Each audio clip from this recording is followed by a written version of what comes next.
me the bag! A robber pointed a gun at the bank teller. The moment their eyes met, their bodies switched. Oh my god. That's me!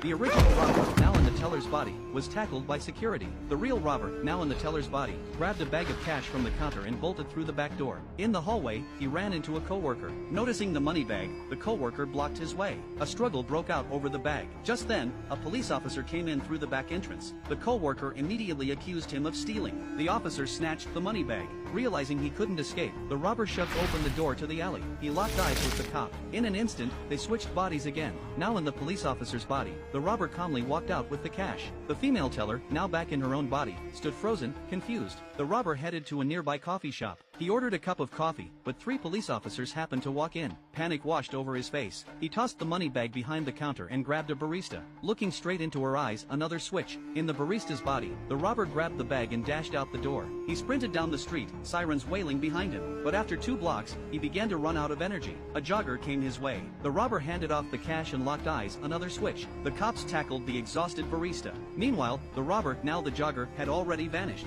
He stopped by a clothing store and changed outfits. Hearing more sirens outside, he ducked into a psychic shop behind him. You are not who you appear to be. What did you say?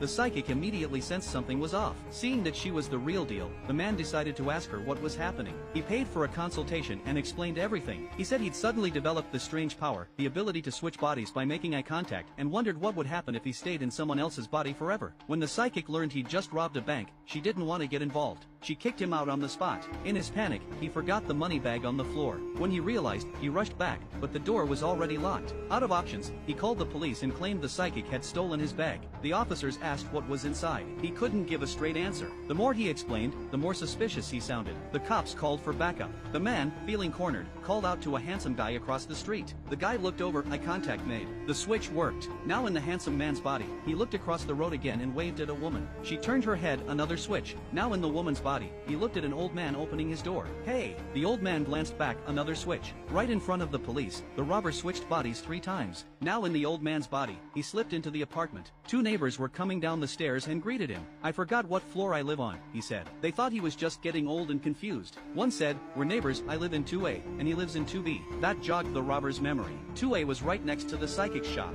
Maybe he could climb down from the window. He turned to look at the woman across from him, but this time, the body switch didn't work. Maybe because she was wearing glasses? No matter. He looked at the child nearby. Their eyes met, switch successful. Now in the child's body, he went upstairs with the boy's mom. That night, the son was unusually well behaved, no bedtime story needed. In the middle of the night, the robber got up quietly. He peeked out the window, the psychic shop was right below. Climbing down, he sneaked in, but the money bag was nowhere to be found. Suddenly, the lights turned on. The police chief was waiting with the real little boy. They'd set a trap. The chief had seen through everything. He told the robber, still in the child's body, to switch back. The robber agreed. He asked the boy to crouch down for the swap, but at the last second, he looked up, locking eyes with the police chief. Switch. Now in the chief's body, the robber smirked. The child went back to normal. A struggle broke out. The real chief, now in the robber's body, tried to fight back. He reached for the gun and aimed at the robber. Suddenly, a team of officers stormed in. They saw the chief's body, actually the robber, under threat and opened fire. The real chief was shot dead. Now in the police chief's body, the robber knocked on the door of his own apartment. His girlfriend opened it.